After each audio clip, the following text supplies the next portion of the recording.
queria que você abrisse a Bíblia comigo em 1 Timóteo, primeira carta a Timóteo, capítulo 1. Nós vamos ler a partir do versículo 12. Primeira carta a Timóteo, 1 Timóteo, capítulo 1, versículo 12 em diante. Antes de nós lermos, eu queria dizer aos irmãos que eu vou pregar hoje uma ideia.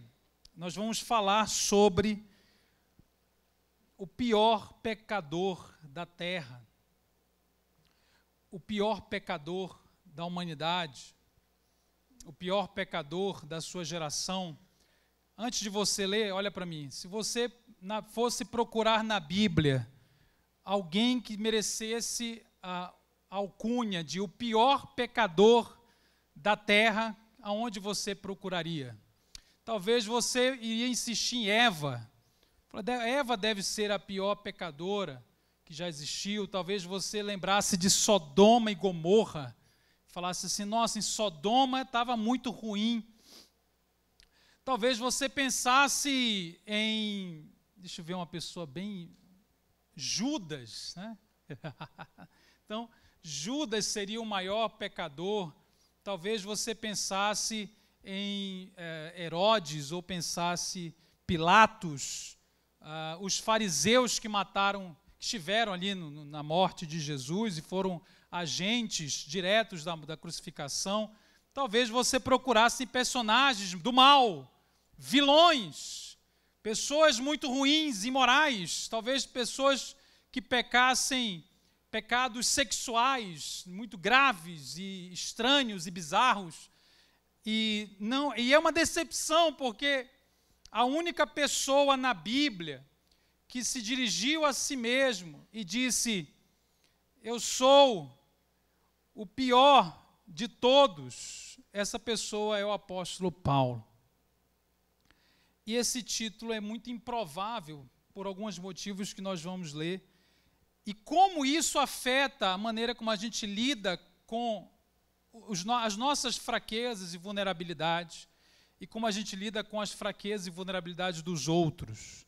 Então vamos ler 1 Timóteo 1,12, diz assim: dou graças a Cristo Jesus, nosso Senhor, que me deu forças e me considerou fiel, designando-me para o ministério. A mim, que anteriormente fui blasfemo, perseguidor e insolente, mas alcancei misericórdia, porque eu fiz por ignorância e na minha incredulidade. Contudo, a graça do nosso Senhor transbordou sobre mim, juntamente com a fé e o amor que estão em Cristo Jesus. Esta afirmação é fiel e digna de toda aceitação. Cristo Jesus veio ao mundo para salvar os pecadores, dos quais eu sou o pior. Mas, por isso mesmo, alcancei misericórdia, para que em mim, o pior dos pecadores, Cristo Jesus demonstrasse toda a grandeza da sua paciência. Que maravilha, hein?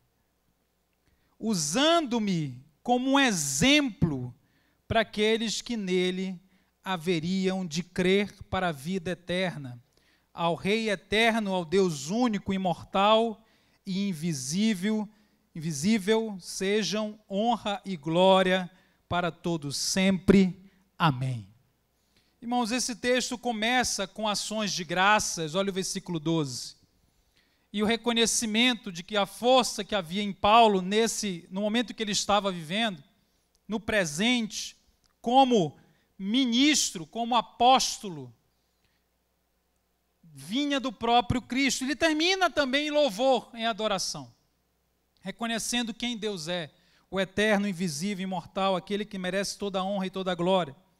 No início desse texto que a gente acabou de ler, ele dá graças a Deus, e ele começa a falar de si na posição ministerial, aquilo que ele fazia. Eu sou um ministro designado pelo próprio Deus. Eu não sou nada disso por causa da minha eloquência, da minha família, da minha capacidade, da minha influência, da minha capacidade intelectual, moral, espiritual, eu fui designado ao ministério. Só que no versículo seguinte, Paulo tira a roupa do ministério. Então ele primeiro fala, eu sou um missionário, eu sou um pastor, eu sou um apóstolo. Só que ele faz assim, ele diz, ele se despe, ele tira a roupa do ministério. E ele mostra uma coisa mais íntima no versículo 13, eu que faço tudo isso, anteriormente, o que eu fui anteriormente, antes de Cristo? Blasfemo, perseguidor, insolente, mas alcancei misericórdia, porque eu fiz por ignorância na minha incredulidade. Irmãos, nós só estamos respirando no dia de hoje. Nós não fomos consumidos por Deus hoje, porque as misericórdias do Senhor se renovaram. Isso não tem nada a ver com a minha capacidade de fazer coisas boas. Paulo está dizendo, eu tinha comportamentos completamente pecaminosos. Ele cita 3, eu blasfemava contra Deus. Quer dizer, eu não me referia a Deus como deveria me referir. Eu persegui a igreja de Cristo. Paulo queria matar. Paulo queria matar. Era a profissão dele. Eu fui insolente, rebelde, presunçoso, arrogante. E a misericórdia me alcançou enquanto eu fazia isto. Irmãos, Paulo não é apóstolo, não é filho de Deus e não é apóstolo, porque ele era uma pessoa boa. Irmãos, você não é cristão porque você é uma pessoa boa que impressionou a Deus. O cristão não é um ser humano bom, que Deus olha do céu e fala, nossa, mas que pessoa legal. Mas que pessoa moral, ele é hétero, é virgem. Olha o Instagram dele, é maravilhoso. Mas que pessoa, mas é uma pessoa muito, é um partido. O cristão não é uma pessoa que impressionou a Deus nas suas categorias morais, comportamentais, e Deus olhou e falou, eu vou salvar. Eu vou salvar como alguém que contrata um cérebro para a sua empresa. Como alguém que vai no mercado e fala assim, deixa eu ver o melhor que tem. Eu vou salvar. Irmãos, o cristão é um ser humano que não consegue ser bom. Ele é um falido. Ele é incapaz, ele é um morto. Ele era um morto. Ele estava morto nos seus delitos e pecados, se comportando de diversas formas diferentes, mas todas enraizadas em um fato: não poder se salvar se a misericórdia não o alcançar. Então, os comportamentos dos mortos são diversos, mas estão todos mortos. Tem cadáveres mais apresentáveis, é verdade. Por que se você for num velório e tiver um morto muito estranho, você é capaz de passar um perfume nele? Você é capaz de passar um formol para não cheirar tão mal? Você é capaz de trocar a roupa e você vai melhorar o cadáver? Você é capaz de passar uma maquiagem, vai melhorar o cadáver? Você pode mumificar o cadáver, ele vai melhorar, mas você não consegue resolver o problema do cadáver. Ele está morto.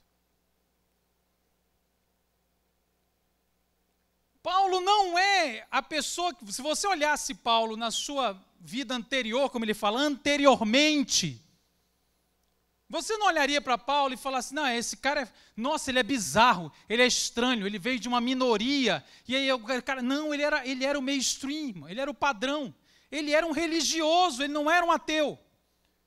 Ele não está dizendo, eu sou o pior porque eu não cria em Deus.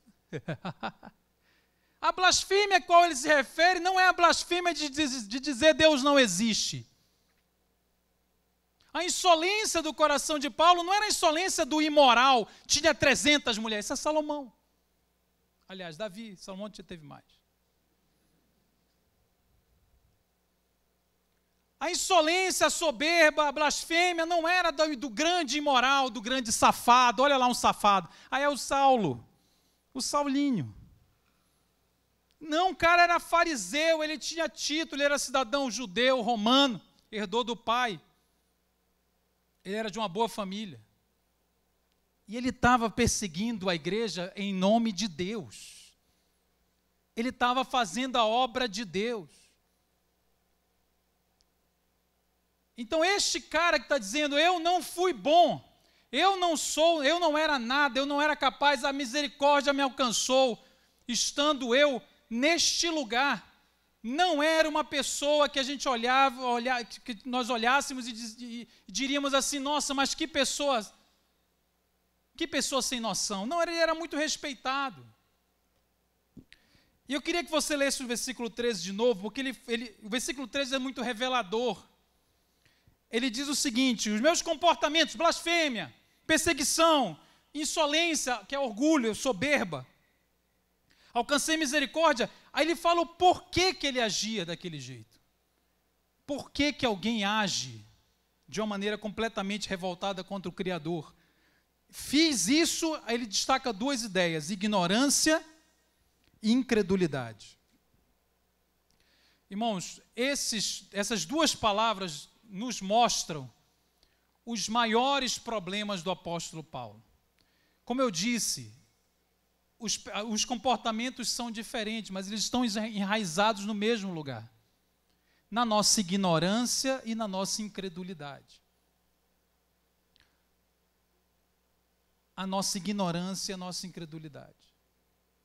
Paulo era um ignorante. Ele era um doutor da lei ignorante. Como assim? Ele não era ignorante porque não sabia teologia. Ele não era ignorante porque não tinha estudado. Muito pelo contrário. Pedro chega a dizer que a maneira que Paulo escreve é muito difícil. Você já disse isso de alguém? Só quero só um Twitter, você não entendeu. Paulo não era um ignorante porque lhe faltava letras. Paulo era um ignorante porque ele não conhecia o Deus que ele achava que conhecia. Ele não conhecia o Deus que ele achava que conhecia. O Deus que estava na face de Cristo. Ele perseguia porque achava que era outra coisa. Ele não reconheceu a Deus. Ele não sabia quem Deus era. No lugar de Deus estava outra coisa. E essa é a raiz dos nossos pecados. É quando nós substituímos a verdade de Deus por alguma mentira. Paulo fala isso em Romanos 1. Romanos capítulo 1 é um capítulo famoso, indevidamente famoso, porque ele cita comportamentos sexuais. E as pessoas falam Romanos 1 e pensam que Paulo está dizendo, nossa, o auge da perdição é quando uma pessoa adultera, é quando uma pessoa se prostitui, ou uma pessoa se relaciona com outra do mesmo sexo. E o que Paulo está defendendo, né, e falando da sua própria ignorância, e lá no capítulo 1 de Romanos, falando da ignorância dos gentios, ele usa essa expressão, porque os homens trocaram a verdade de Deus por mentiras. Colocaram o Criador no lugar a criatura no lugar do Criador. Adoraram a criatura no lugar do Criador. Por causa disto, o resultado de ter um coração soberbo, ignorante, que confia em si mesmo, que crê nas suas próprias verdades, que crê, como ele vai falar em outro lugar, que crê na vaidade dos seus próprios pensamentos, a nossa independência de Deus, eu me basto, eu sei o que é certo e errado, eu defino para onde eu vou, eu sou suficiente. É essa independência ignorante sobre os nossos limites, sobre quem Deus é, e essa incredulidade, porque no final das contas nós acreditamos mais em nós mesmos, nós confiamos mais em nós mesmos, nós confiamos em alguma criatura. Essa é a base dos nossos comportamentos imorais, que são diversos. O texto de Romanos é claro, por causa disto. Por causa disto o quê? Por causa da substituição de Deus pela criatura. Porque a incredulidade em Deus necessariamente é a credulidade em alguma criatura. Você confia em alguma coisa, irmão. Você se submete a alguma coisa. Essa ideia de que se você rejeitar o Criador, você vai ficar sem Senhor, ela é uma falácia. Não temos a opção de não ter Senhor, nós sempre teremos um Senhor. Não há opção, nós sempre vamos obedecer aquilo que ocupar o nosso coração. Aquilo que for mais importante será o senhorio ao qual nos submeteremos. A pergunta não é se você tem um Senhor e confia em alguma coisa, e considera verdadeira alguma coisa. A pergunta é se você está debaixo do Senhor certo. Se o seu Senhor merece, como Paulo diz, se Ele é o Rei eterno, o Deus único, imortal e invisível, que merece a honra e a glória para todos sempre. Paulo está dizendo, eu vivi anteriormente os comportamentos, os piores comportamentos, na verdade não são, o pior aqui não é a classificação do tipo de comportamento. O pior é simplesmente alguém que vive na sua ignorância e na incredulidade, que significa eu não acredito em Deus, eu acredito em outra coisa. É a independência de Deus. A independência de Deus. E o versículo 14 fala, contudo, diante de tudo isso, a graça do nosso Senhor transbordou sobre mim. Transbordou sobre mim. Irmãos, Deus não faz nada por necessidade. Vocês me ouviram? Deus não faz nada por necessidade. Deus não criou o universo em Gênesis 1 porque ele estava numa solidão desgraçada.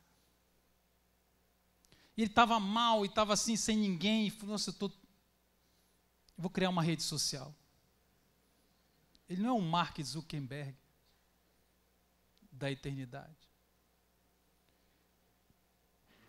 Deus não criou porque ele estava mal, porque ele estava solitário, ele não criou porque ele precisava. Deus não precisa de absolutamente nada, ele é autônomo, independente, feliz. Deus é feliz, irmão. A criação, não só a salvação de Paulo, mas a própria criação é um transbordamento. É um transbordamento. O mundo existe porque Deus transbordou. Havia Deus, o Espírito Santo, havia Iá, Deus, o Pai, o Filho e o Espírito Santo numa comunidade de amor. Numa trindade de amor. Eles se amam e se bastam e são.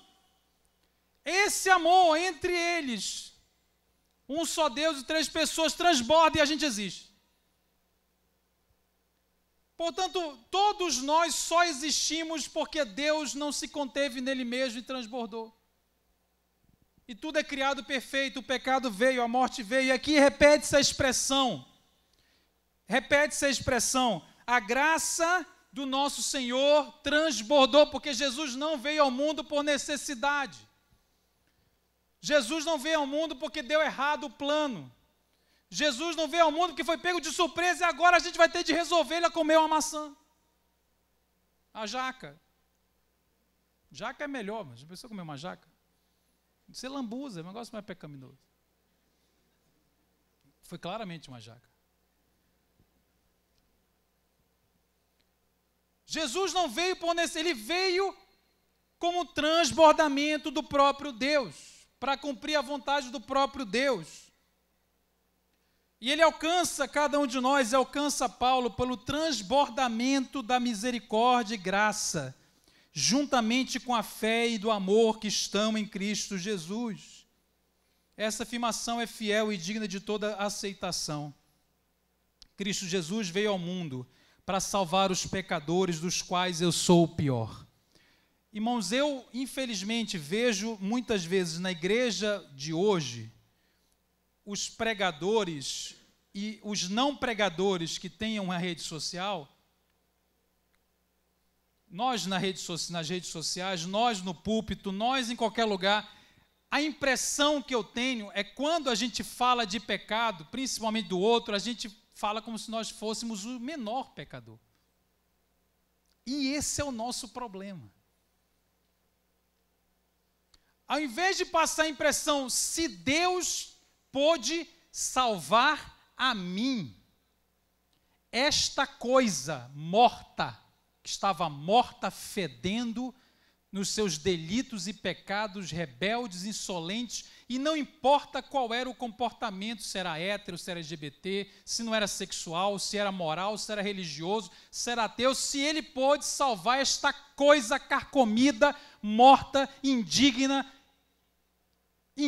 morta, como falo, é o contrário, versículo, Rei eterno, eu sou um súdito mortal, eu não sou o único, eu sou mais um, eu sou mortal, eu sou visível, matéria, a mim não há honra e não há glória, se Deus pôde salvar esta coisa, que toda vez que conseguiu produzir um ato de justiça, aos olhos de Deus é um trapo de imundícia.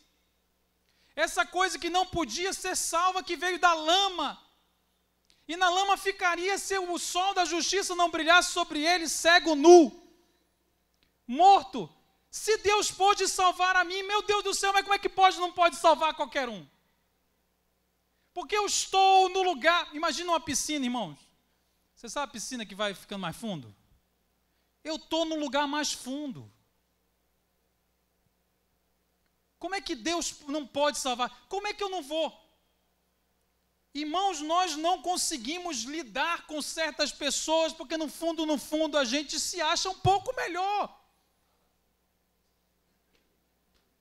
Quando eu comecei o ministério, eu já falei isso aqui ano passado, mas eu vou repetir. Eu comecei o ministério num dia que eu fui entregar sopa para morador de rua. Eu tinha 20 anos. Eu estou velho, flácido e acabado. E eu já falei aqui, eu tive uma grande ideia. Falei assim, vamos entregar sopa para mendigo? Todo mundo já fez isso. É uma coisa de gente sem criatividade. É verdade. E a gente reuniu o pessoal, foi para a rua. Sem querer, irmãos. Eu não vi anjo, eu não vi bandeira, eu não estava em Israel. Eu estava em Belém do Pará, onde Jesus nasceu, mas era Belém do Pará. E a Joelma. Glória a Deus. A Joelma nem nasceu em Belém, isso é uma mentira bíblica. Né? É uma heresia. E eu fui levar, e a gente encontrou uns travestis, irmão, travesti. Eu já falei isso aqui ano passado. Tem gente que olha para mim e fala, cara, esse cara deve ter feito muita coisa. Deve ter tido, ele era travesti com certeza. Tem silicone aí. No fundo é banha mesmo, mas... E a gente encontrou os travestis, eu sou neto de pastor, filho de pastor, nunca desviei, fui na igreja, chato, muito chato. Testemunho chato. Quando eu encontrei os travestis, aquilo parecia 2 planetas diferentes.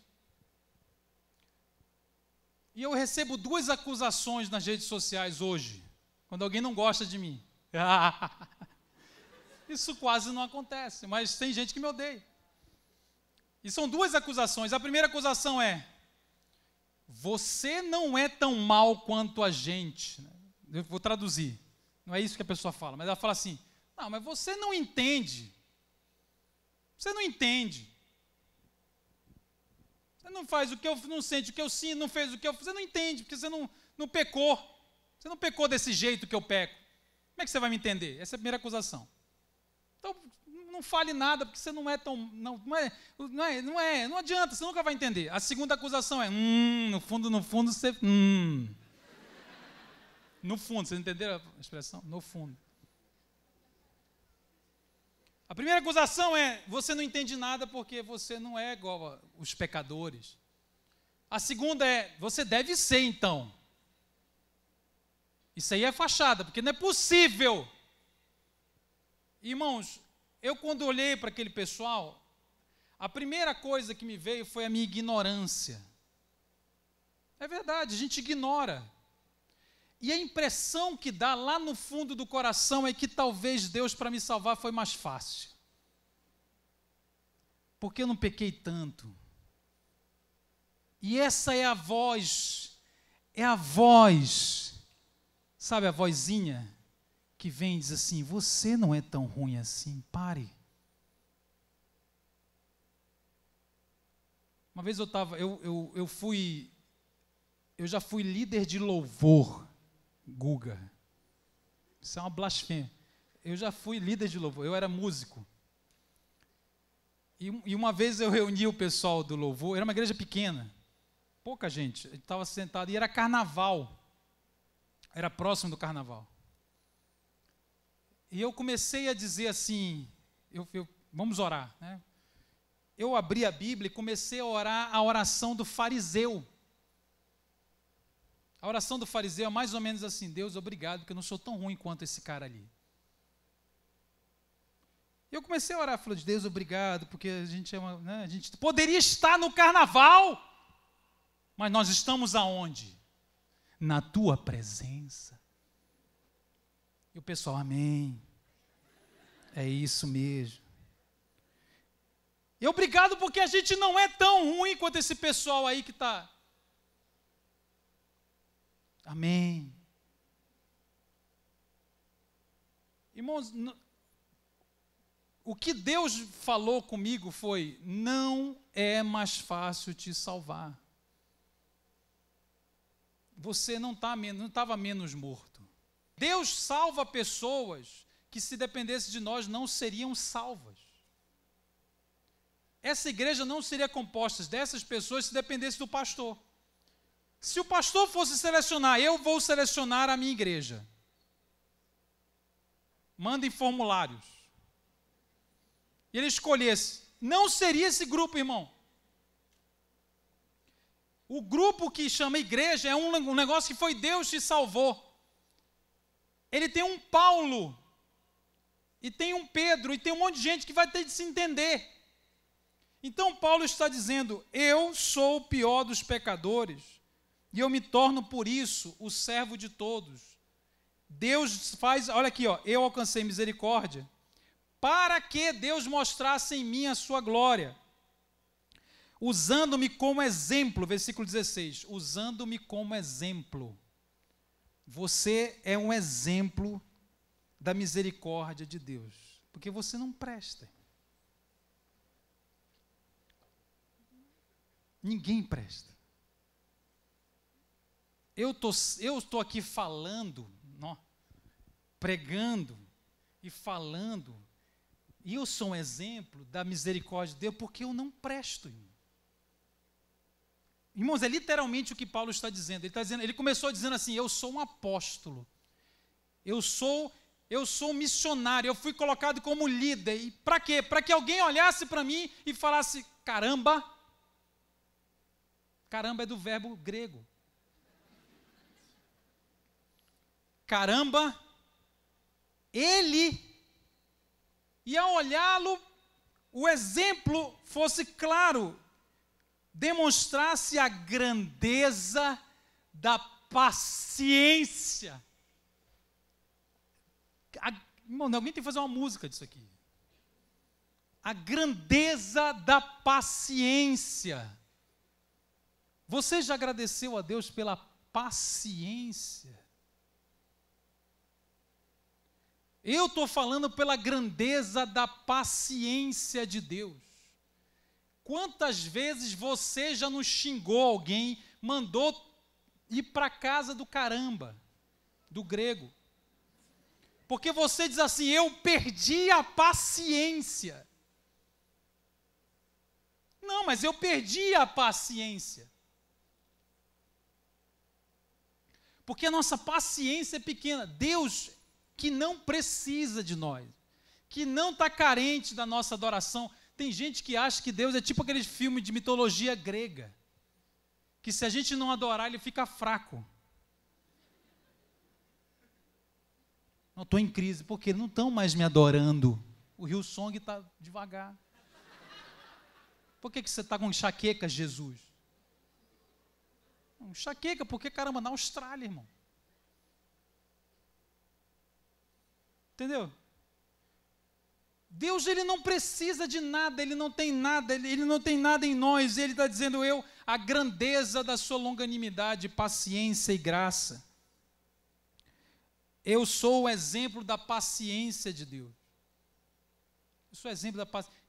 E isso produz felicidade. É porque você pode estar falando, mas aí eu vou ficar, eu não presto, eu não sou nada, coitado de mim. Você não entendeu nada, irmão. Coitado de você. As pessoas falam assim, poxa, mas eu preciso me auto-perdoar. Perdoe a você mesmo, pare de se achar um lixo. Irmão, você sabia que a Bíblia não tem nenhum versículo sobre perdoar a si mesmo? Você sabia disso? Agora eu escandalizei você. Não tem nenhum texto na Bíblia sobre perdoar a si mesmo.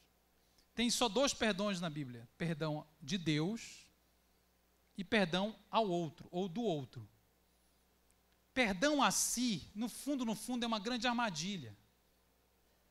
Você sabe por que você confunde a consciência da sua humanidade, a consciência da sua dependência da graça, com ódio a si mesmo? Sabe qual é a diferença de uma coisa para outra? Aqui Paulo está falando da consciência de que ele é um devedor, que sem a graça ele não existiria nem como ser humano, porque a existência vem do transbordamento de Deus, e não existiria como filho de Deus, porque a sua salvação veio do transbordamento da graça, não existiria como ministro do Evangelho, porque o ministério veio do transbordamento da graça. Isso não tem nada a ver com ódio a si mesmo, não porque ele se perdoou, porque ele venceu a incredulidade. Eu vou te explicar. Você sabe por que eu olho no espelho e fico assim, tá vendo? Poxa, mas eu sou tão feio. Mas não é a mesma coisa, não, são 2 coisas diferentes. Mas eu me odeio mesmo, né? Irmão, todas as vezes que você olha para você e tem esse tipo de opinião, e você acredita nessa opinião, que você é um lixo, você é um lixo irrecuperável, no fundo, você forma uma opinião sobre você mesmo, baseado em você mesmo. Você não pergunta para Deus, você pergunta para você mesmo. Se você perguntar para Deus, ele vai falar isso aqui: você era um miserável pecador morto e eu te salvei. Então a consciência da sua limitação, humanidade e pequenez é o lugar onde você recebe e percebe a grandeza da misericórdia. E você se alegra e fala, caramba, eu posso ser. E não tem nada a ver com características minhas. E isso me leva a adorar. Isso me leva a alegria, a felicidade em Deus, porque eu sou tudo isso. E não tem raízes em mim.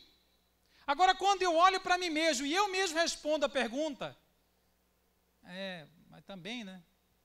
Quando eu acredito em mim mesmo, no fundo, eu estou amando mais a mim mesmo do que a Deus, quando eu acredito na opinião que eu tenho sobre mim.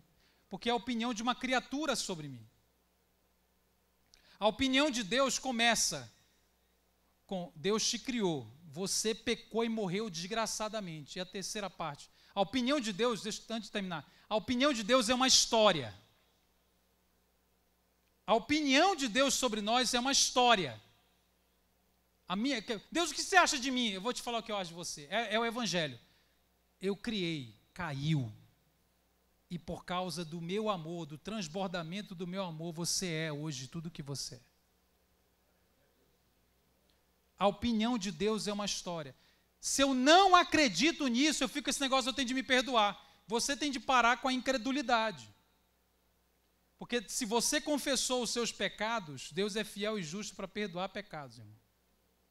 Uma vez que confessado está perdoado. Mas eu continuo carregando. Você é um incrédulo.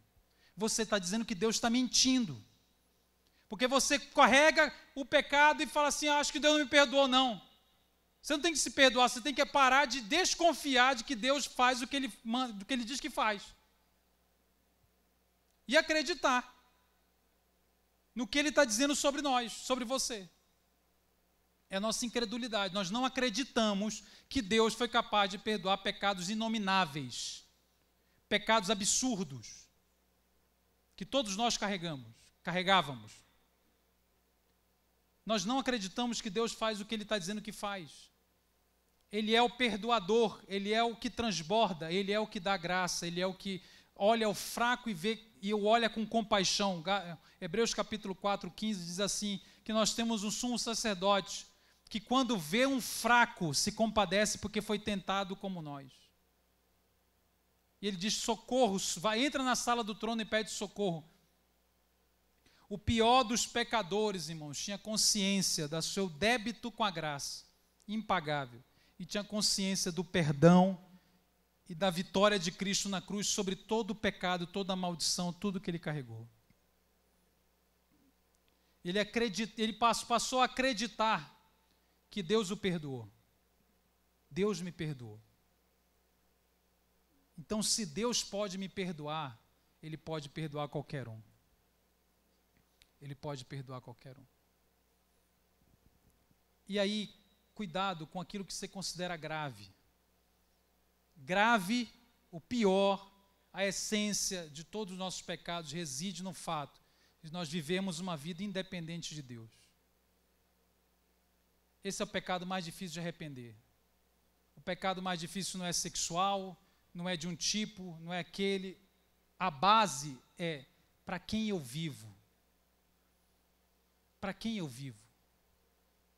Eu vivo independente, acreditando em mim mesmo e crendo em mim mesmo ou numa criatura, eu vivo para o Criador. Para a gente terminar, irmãos, o versículo 16 está dizendo que Paulo era o grande exemplo para todos aqueles que haveriam de crer para a vida eterna. Ele era o exemplo de que o maior pecador de todos pode ser perdoado. Ao Rei eterno, ao Deus único, imortal, invisível, seja honra e glória para todos sempre. Amém. Ele esquece de si mesmo e começa a falar de Deus. Irmãos, um cristão não é uma pessoa boa que impressionou a Deus, é uma pessoa que não consegue ser boa, que foi salvo por um transbordamento da graça, que é servo de todos e pode crer no perdão de Deus e crer em quem Ele é, baseado tudo em Cristo. E aquele que começa a se esquecer um pouquinho de quem é. O C.S. Lewis fala sobre isso no Cristianismo Puro e Simples. Ele fala, o nosso problema é que não é que a gente pensa bem ou mal de nós mesmos, é que a gente pensa muito na gente. Né? Não é que a gente pensa mal da gente ou pensa bem da gente, é que a gente só pensa na gente. E a gente tinha que se esquecer um pouquinho. Se esquecer. E ele vai sumindo, né? Paulo vai sumindo aqui. Ele começa falando, eu sou o ministro designado por Deus, ele tira essa roupa, e ele fala, eu fui um blasfemo, perseguidor, ignorante, incrédulo, a graça veio e me cobriu de fé, de amor, e me fez um exemplo, e agora eu sou um exemplo, mas quando ele fala, eu sou um exemplo do perdão, da restauração, do impossível. Aconteceu o impossível, o cadáver tem vida. E qualquer um pode viver porque eu sou a prova de que a graça funciona. Que eu não mereço nada agora. E ele vai se esquecendo, ele termina falando de Deus e não de si. E aí ele é glória, ele é eterno, ele é eterno, ele é. E é o que ele é que vai salvar as pessoas, é o que ele é que vai nos manter fiéis a Deus. Amém? Vamos orar. Pai, obrigado pela Tua palavra. Eu quero te pedir que o Senhor nos perdoe pelos nossos orgulhos, pelas nossas vaidades, pela nossa incredulidade. A incredulidade de não acreditar que o Senhor é suficiente para nos perdoar. A incredulidade de não acreditar que o Senhor nos fez ser outra coisa. E isso não tem nada a ver com a nossa força. O Senhor nos fez ser algo que nós não poderíamos ser nunca sozinhos. O Senhor nos fez filhos, o Senhor nos fez justos, o Senhor nos fez santos, o Senhor nos fez compartilhadores da natureza do próprio Deus. O Senhor nos fez salvos. Nos ajuda a crer nisso. E nos ajuda a ter a consciência da humildade, olhar para cada pecador desse mundo, do mais fundo da piscina, e dizer: se eu pude ver a luz, se eu pude encontrar Cristo, se Ele foi misericordioso e me achou, me amou primeiro, quem sou eu? Quem sou eu para olhar para qualquer um e classificá-lo como inferior? Deus nos ajuda a enxergar a nós mesmos como perdoados, como santos e justos pelos méritos de Cristo, e nos ajuda a enxergar o outro como o próximo exemplo da graça, porque nós somos o maior exemplo da graça. Nos dá essa sabedoria, Pai, em nome de Jesus, amém e amém. Deus abençoe, irmãos.